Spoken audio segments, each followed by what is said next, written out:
Конах готов достойно встретить любые испытания, которые ему пошлет судьба. Но он помнит, что Всевышний всегда оставляет ему выбор между добром и злом, и готов ответить за свой выбор пред Богом и людьми. Надежда на Всевышнего не покидает Конаха никогда. Она помогает ему и в неравной битве, и в любых сложных обстоятельствах.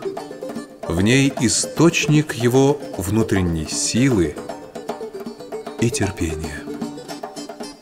Конах терпимо относится к представителям других религий, не навязывает силой и принуждением им своих взглядов или образа жизни. Насилие приводит к лицемерию, а оно несовместимо с истинной верой, ибо сказано в Коране: «Нет принуждения в религии».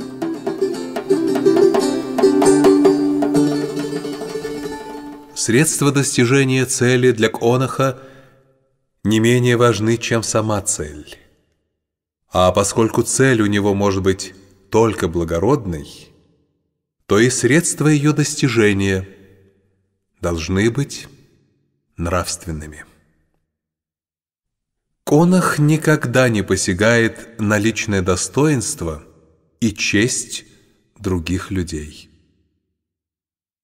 При этом он должен быть снисходительным к их слабостям, к их ошибкам, по возможности избегая ненужных ссор и столкновений. Конах должен уметь не только отстаивать свою правоту, но и выслушивать чужое мнение, соглашаться с ним, если оно истинно. Признать правоту, уступить в споре или ссоре является не слабостью, а проявлением благородства. Но должна быть мера как уступчивости, так и настойчивости.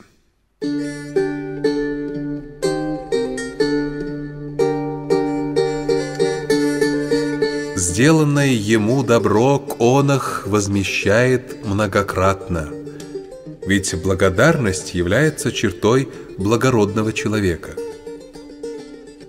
Сам же он не ждет благодарности за содеянное добро. Конах должен достойно вести себя и в веселье, и в печали. Тень грусти на лице и мрачное молчание неуместны на пиру, так же, как смех и многословие во время тризны. В любой ситуации он должен проявлять выдержку и спокойствие. Конах должен уважать и почитать своих родителей, должен заботиться о них, должен обеспечивать их старость. Он должен делить с ними не только кров и хлеб, но и радость и горе.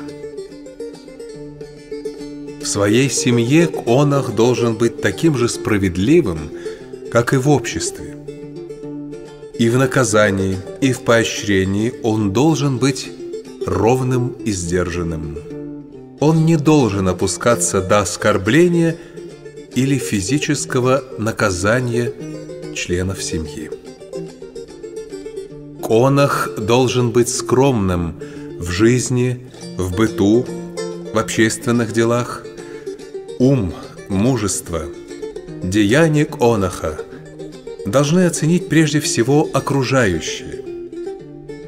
Но даже субъективность этой оценки не дает ему повода восхвалять самого себя. Честь и достоинство женщины для Конаха неприкосновенны. Конах никогда не позволит в своем присутствии обидеть женщину. Жизнь женщины для Конаха неприкосновенна вдвойне. Конах ни при каких обстоятельствах не поднимет на нее оружие, даже в виде угрозы.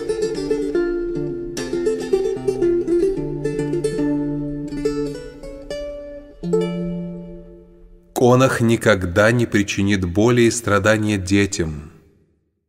Нет такой цели, во имя которой Конах мог бы пожертвовать их жизнью и их здоровьем. Закон гостеприимства для Конаха священен. Конах, не сумевший защитить своего гостя, обречен на позор и презрение. Поэтому жизнь и свобода гостя для него дороже собственной жизни. Но он не несет ответственности за гостя, совершившего преступление.